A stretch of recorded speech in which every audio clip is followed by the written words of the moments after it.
तार जरूरी थोड़ी, इंसान की जान जरूरी है भाई, तार वापस हो जाएगा। आपको वहीं से उसी तरफ से निकालेंगे।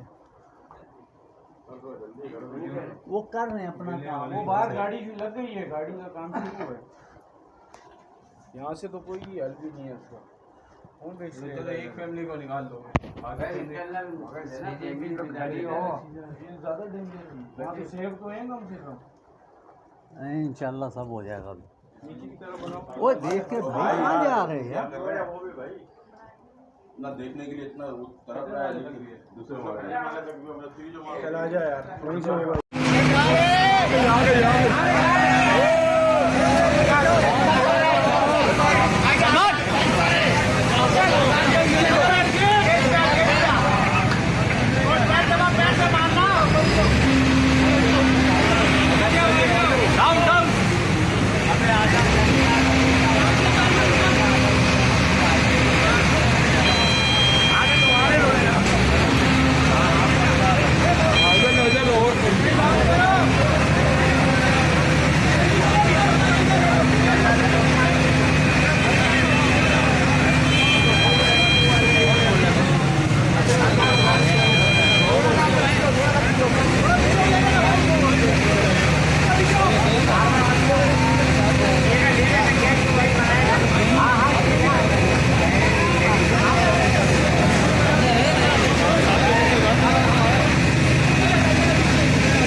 आने दे बाहर।